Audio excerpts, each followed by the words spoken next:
vídeo de hoje do canal. São Paulo vence bem e se aproxima do G4. Vamos perder tempo não, vamos embora pro vídeo. Esse ano tem um monte de coisa voando para lá e para cá. O São Paulo tentou se precaver, não utilizou o jogador e ele colocou o Juan com o Sabino. Como o Massini falou, o São Paulo tem 5 zagueiros de primeiro nível, 5 são bons. Ele não tinha 3 ontem, colocou os 2 que tinha. O Sabino começou a ter dores musculares aos 20 do segundo tempo e ele fez uma improvisação no final, puxando o Luiz Gustavo na zaga e colocando o Santiago Long como volante, como queria Rodrigo Vessone. O que chama atenção, na verdade, para mim, são 2 fatores quando você olha o campo do São Paulo. A primeira, o São Paulo quase sempre começa o jogo muito bem organizado e treinado, seja qual for a formação, seja qual for a escalação. Isso aconteceu de novo.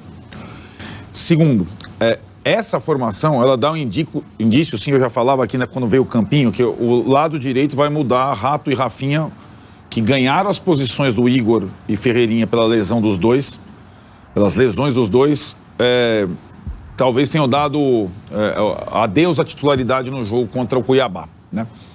E a dúvida era, o Igor Vinícius jogaria, quem substituiria o Rato? Aí ele tinha várias opções. O Ferreirinha estava sem ritmo, seria mais óbvia, só entrou no finalzinho. E aí ele tinha o William Gomes ou o Eric. E ele opta pelo Eric, como disse o Massini. Até ele falou na coletiva, muito por conta do jogo-treino que ele fez. E a coletiva trouxe tantas coisas, o jogo-treino que o Eric fez com os reservas no final de semana. Porque o Eric vai melhor do lado direito e o William Gomes vai melhor do lado esquerdo. E ele entendia que para esse jogo o Lucas era melhor do lado esquerdo, em cima do Paulo Henrique e depois do Puma Rodrigues. E o Eric seria melhor do lado direito, em cima do Piton, que sobe mais. Então por isso ele escolheu o Eric. E deu certo, né? O São Paulo jogou pelo lado direito, como há muito tempo não se via jogar do lado direito com Igor e Eric, proporcionando um equilíbrio nos dois lados, né? E aí o Massini também destacou a atuação da dupla de zaga mais a do volante, facilitada pela situação do Vasco com Coutinho e Payet, também lembrado pelo Massini. E como é difícil no futebol, e pode ser em qualquer time, São Paulo talvez seja a questão Lucas e Luciano, mas aí o Lucas sabe jogar pelo lado, o Payet não consegue mais. O Corinthians é Garro e Coronado, o Palmeiras é Veiga e Maurício, o Abel fica bravo quando pergunta. O futebol hoje, para você juntar 2 criadores, é um parto, meu velho. Não é fácil, não é fácil. Então, quando o Dorival juntou lá Everton Ribeiro e Arrascaeta, foi difícil e não conseguiu mais juntar o Flamengo desde então. E o Vasco não vai conseguir jogar com esses 2 caras ao mesmo tempo. Pode tirar o cavalo da chuva, são situações específicas, né? Porque o aspecto físico fala demais. E um dos meias tem que jogar pelo lado, voltando. É assim o futebol atual. Então, facilitado pelo Vasco, o São Paulo fez uma ótima atuação, ganhou um jogo necessário. Agora são 8 partidas, 5 fora de casa, só volta ao Morumbi contra o Atlético Paranaense, mas ele está na briga, né? E uma coisa que o Zubeldia falou, uma das coisas da coletiva, e aí você pode depois perguntar para o Vessone também, porque eu tenho mais elementos do processo de fritura, e a palavra pegou, ela existe e está no dia a dia do São Paulo. A palavra utilizada aqui é essa, e para quem acompanha o futebol, fritura é uma coisa clara, vinda de dentro. Sobre o time em si, ele dá pistas de que, com uma competição só, semanas de treinamento, ele vai incrementar a concorrência pelas vagas. Coisa que, na cabeça dele, durante o São Paulo nas Copas, era quase que impossível. O time das Copas treinava e jogava as Copas, o time do Brasileiro treinava e jogava o Brasileiro. O São Paulo jogou 6 rodadas com o time reserva no Brasileiro, né?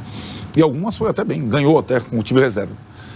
Então, não foi um time preparado para, e nem priorizou nunca por parte da sua diretoria, inclusive no discurso, o Campeonato Brasileiro de Pontos Corridos, mas é o melhor campeonato brasileiro de pontos corridos dos últimos tempos todos. E é o técnico com melhor aproveitamento no São Paulo desde 2014, quando o São Paulo tinha aquele time que simplesmente reunia Kaká, Ganso, Luiz Fabiano, Pato, Allan Kardec, Michel Bastos, e foi vice-campeão brasileiro. Aquele São Paulo de 2014 do Muricy, o Muricy teve um aproveitamento melhor que o Zubeldia. Depois disso, 10 anos depois, ninguém teve. Então, como disse o Mano, nós estávamos, o Vessone me manda a imagem lá no Sport Center da ESPN, o Eduardo Afonso, que foi o repórter que entrevistou o Galopo, ao vivo passando o boletim pro Sport Center, passa o Zubeldia Abre aqui, galera. Abre a geral aqui pra gente mostrar o Zubeldia pro Eduardo Afonso. Foi bem? O Eduardo Afonso ali, vai falando realmente aqui. Tudo bem? E aí? Aí o Eduardo Afonso tomou um susto, mas foi. E aí? Porque o Eduardo Afonso é um dos melhores repórteres setoristas. Ele já tentou trazer alguma declaração. Daí, não, então o Zubeldia até respondeu, parecia simpático. Foi simpático. Mas, evidentemente, ele quis marcar uma posição também. Eu sei que foi você quem entrevistou o Galopo na porta do meu vestiário 2 dias antes, né? Então, tipo... Eu tava vendo, parecia uma encarada essas de boxe.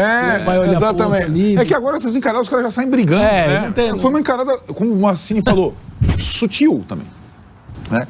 Então, assim, evidentemente, ele é mais esperto e inteligente do que muitos pensam lá, né? E acho que ele sabe, o Massini falou ontem, ele sabe exatamente o que está acontecendo, o que está sendo falado e tal. E aí, outra situação, a gente vê, até agora, ele tem se declarado ao São Paulo. A entrega dele ao São Paulo é muito maior do que a do São Paulo em relação a ele, exceção feita ao torcedor do São Paulo, que é para ele que importa. Então o discurso dele não é para o Casares, para o Belmonte, para o Muricy. Ele falou, eles assistem os nossos treinos, tudo bem eles participaram, mas eu gosto de ter os meus momentos. Eu gosto... E ele falou, né, na entrevista... Ele fala uma certa distância. Uma certa distância. Ele expressa uma certa distância. O Massini gosta da cadeira enferrujada. Ele senta na cadeira, ele prefere a cadeira enferrujada sozinho do que ficar toda hora... Agora, com os jogadores, que é o grupo de trabalho dele, e sobretudo com o torcedor, ele fala muito, ele nunca entregou a cabeça de nenhum jogador em qualquer eliminação. Eu poderia ter feito isso contra o Botafogo, concorda? Você é eliminado... Tinha uns 5 ali. Tem uns 5 ali, você fala, perdemos pena, perdeu pé. Em nenhum momento. Então ele não entrega o jogador e ele se declara ao torcedor sempre. E essa... A comunicação, ela é mágica. E ainda usou o termo, né? Entregamos tudo, né, Arnaldo? Entregamos tudo. Ele usou esse termo, entregamos tudo nas eliminatórias. Quer dizer, ele poupa os jogadores, ele tá pavimentando um caminho. Agora, resta saber se ele vai ter saco para aguentar isso, né, em 2025. Eu não sei se eu teria. Aliás, eu não teria. Tomem conta vocês aí, vocês não são bons. Você lembra quando eu falei, né, Vessoni? Sim. Lembra quando eu falei brincando aqui, aí o Tirone explicou? Fosse eu daria uma bica na câmera. Sim. Que era uma figura de linguagem. Ele não foi repreender o repórter ou não sei o quê. Ele simplesmente... Foi olhar. Eu estou aqui, hein? Eu sei. Aliás, só para deixar claro aqui, tem que ter um entendimento ruim. E também o repórter...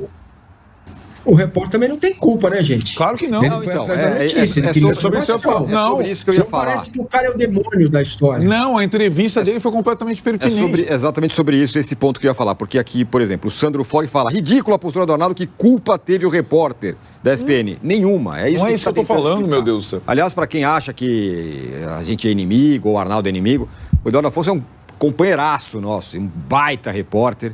E a gente se fala quase todos os dias, ele conversa com a Arnaldo todo dia, se dão muito bem, não tem nenhum problema nesse aspecto. Estamos falando sobre o trabalho do repórter, esse aí. É o cara que estava lá, o repórter é também trabalho do repórter fazer coisas incômodas e colocar as coisas para entrevistar um cara que queria falar.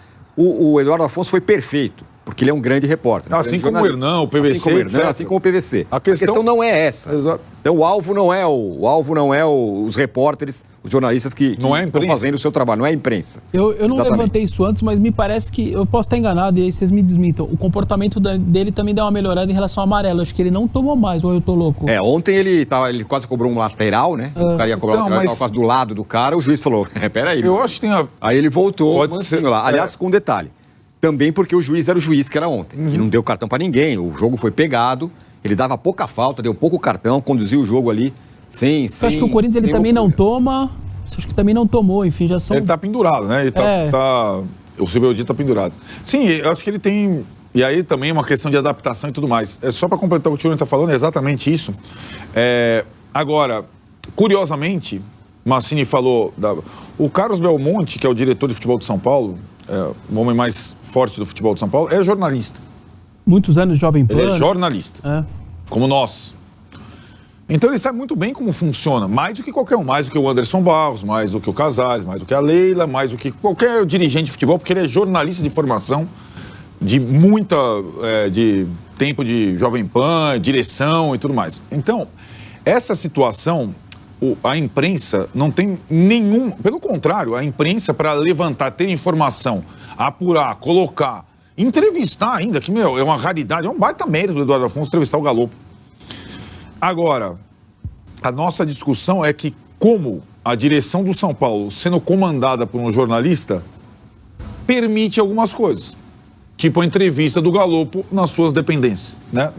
É aquela situação.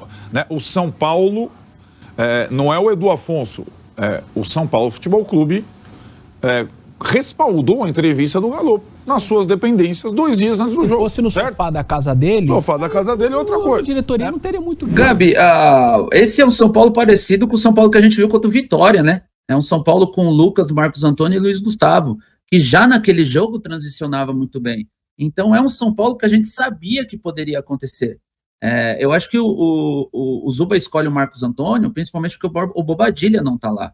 E o Marcos Antônio, mais uma vez, mostra que, diferente até da entrevista que ele deu, que ele não pisa na área, ontem ele pisou na área e chutou até em gol. Então ele mostra-se aquele jogador que a gente espera dele. A escolha pelo Eric é boa, só que, de novo, o Eric ele tem uma parte física, o esquema do Zuba, que é o mesmo esquema tático de antes e de agora, só com o Marcos Antônio e Eric. O esquema flui bem, principalmente para o Eric, porque o Paê e o Coutinho marcam menos. Eles não têm aqueles jogadores que defendem absurdamente, que entregam um jogo difícil. Não, eles perdem a bola, eles ficam ali naquele trotezinho e tal, e aí o Vasco fica mais vulnerável, abrindo espaço para a transição do Marcos e para um contra um do Eric. O Eric ontem é pouco exigido na parte defensiva, e esse esquema do Zuba vai exigir em outros jogos uma parte defensiva maior do Eric, e é essa questão física. Ontem o Eric sai exausto de campo, ele sai bem, joga muito, é o ponto de desequilíbrio, ele combina bem com o Igor passando toda hora, dá a opção do Eric, tanto da jogada pelo fundo, quanto da jogada individual. Então, tipo assim, o esquema tático do Zuba é o mesmo, o padrão dele é o mesmo, as peças escolhidas são diferentes. Para mim, a peça escolhida fundamental que faz a diferença é o Marcos Antônio. É ele que dá total diferença, dá outra dinâmica, tanto para o meio-campo, quanto na transição com o Lucas, quanto na movimentação de saída, ele dá total diferença. De zaga, o São Paulo está perfeitamente ótimo. Os 2 que não jogaram são muito bons, os titulares. Os 2 reservas deram conta do Veguete, que é um baita atacante ali, perigoso.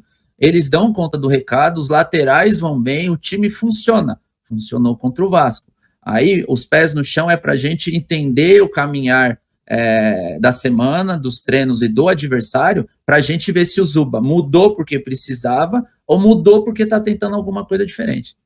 É isso, Silcinho. E aí, Fernando Camargo, queria que ele você... é bom. Claro, ontem, com toda essa pressão, por mais que o Vasco estivesse com muita tensão na Copa do Brasil, mas olha a dupla de zaga, com muitos desfalques, sem Alan Franco, sem Arboleda, Pablo Maia e Alisson, a gente já se naturalizou, essa dificuldade que você teve em substituir, não tinha Bobadilha, não tinha Rafinha.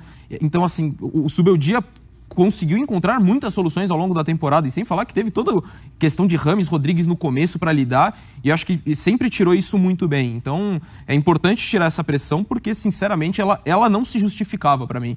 E acho que agora, tendo esse calendário mais tranquilo, até que o Edu pontuou, eu acho que tem condições de encerrar o campeonato, não sei em que posição, né? Tem uma concorrência forte, mas encerrar de forma positiva. Lógico que em termos de resultado, é frustrante para um torcedor que criou muita expectativa e vinha da Copa do Brasil. Mas o trabalho, sinceramente, eu não consigo questionar, não. São Paulo é gigantesco, né? São Paulo é a primeira prateleira do futebol sul-americano. E a partir do momento que o São Paulo volta a ser vitorioso e levanta uma taça, a expectativa do torcedor acompanha isso. Para essa temporada, a expectativa era essa. Só que tem algumas coisas que o treinador não controla. Ele controla uma estratégia que acabou sendo equivocada quando no primeiro tempo contra o Botafogo o time foi atropelado. Mas ele controla quando ele melhora o time no segundo tempo fazendo algumas modificações. Ele não controla quando o Lucas perde um pênalti, quando o Calleri perde um gol na cara a cara, depois de disputa de pênalti. O São Paulo poderia ter desclassificado o Botafogo, que é o líder brasileiro. Competiu para isso, contra um clube que tem uma capacidade de investimento hoje que não dá nem para você comparar. Eu não estou colocando aqui o São Paulo como... né, a vítima, um time que não tem condição de competir. Tem condição. Porque, sinceramente, com todo o respeito, não é a questão do Galopo ou do Eric que está em jogo. O treinador, ele tem que ter a adesão dos principais jogadores. É assim que funciona em qualquer clube. E ele tem.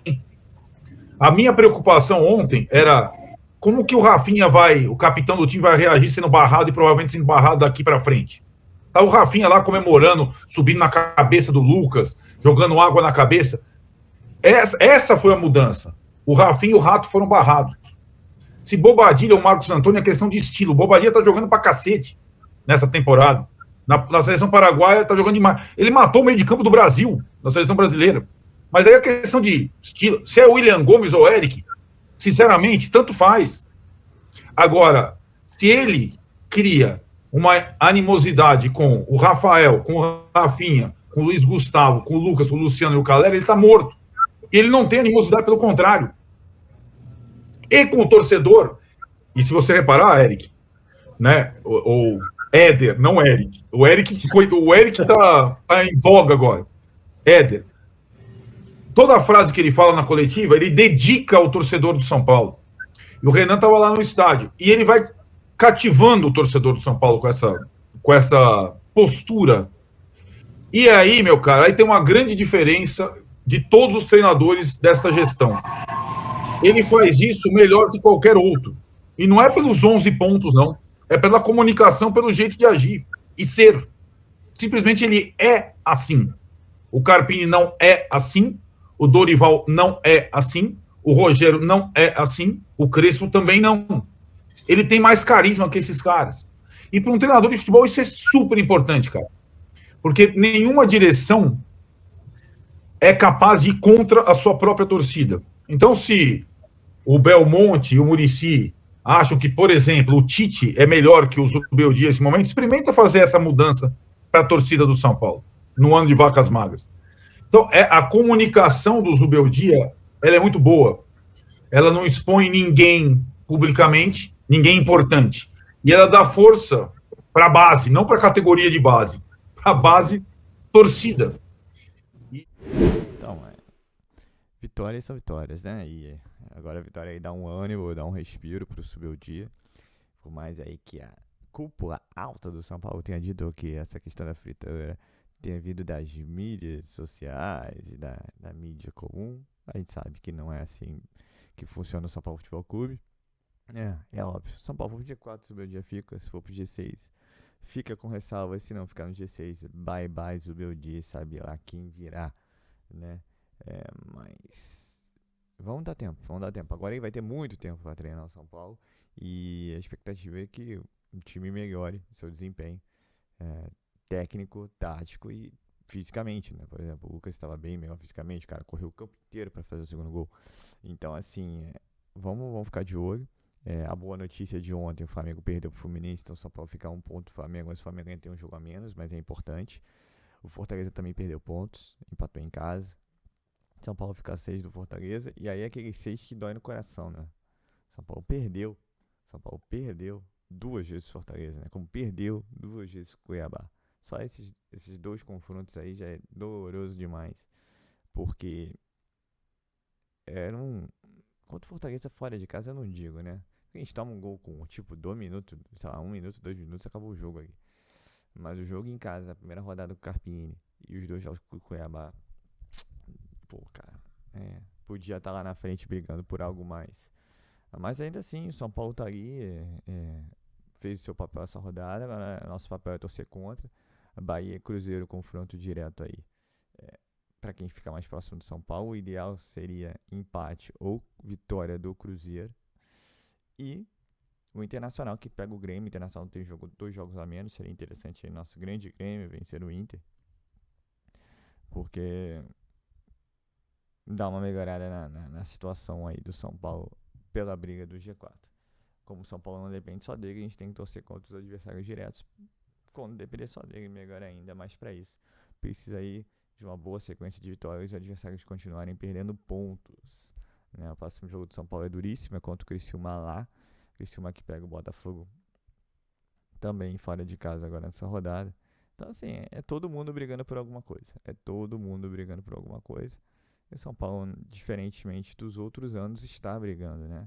Fizeram uma reportagem no GE que o São Paulo hoje tem 11 pontos a mais do que da última campanha. E se fizer mais 5, bate qualquer campanha já feita nos últimos 3 anos. É importante, acho que o brasileiro é importante. Estar vivo no brasileiro é importante, porque se os outros times derem mole, você vai lá e abocanha, entendeu? Então, vamos ver como é que serão esses dias aí de Zubeldia e sua equipe. Lembrando que agora o Jamal Lewis volta, o Alan Franco volta, o único desfalque vai ser o Wellington, né, que tomou o 3º cartão amarelo. Então, vai ter muito mais opções e aí a gente torce para que eles caiam melhor aí, 3 zagueiros, 3 no meio, sei lá. E vai ter que rever essa questão do Bobadilla aí, né? Da zaga eu não digo rever, porque a zaga você pode botar qualquer um dos 5 que tá funcionando, né? Mas o Marcos Antônio jogou muito bem, merece uma atenção.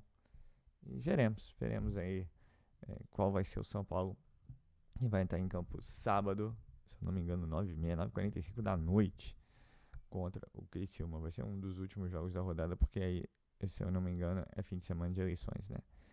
Então é isso. Breve resumo, breve análise e o sentimento que o São Paulo pode ir mais nesse Campeonato Brasileiro. Apesar de muitos jogos fora de casa, o São Paulo tem condições aí de abocanhar pontos. Então é isso, pessoal. Eu sou o Marcelo Mazorra do canal Mazorra SPFC. Se você quer ficar ligado nas últimas, nas notícias, nas novidades do São Paulo Futebol Clube, não deixe de se inscrever no canal, ativar o sininho para notificações. Se puder nesse vídeo, como eu sempre peço, deixe aquele like. Tá ok? Saudações e cores, uma ótima sexta-feira a todos, um ótimo fim de semana a todos e valeu!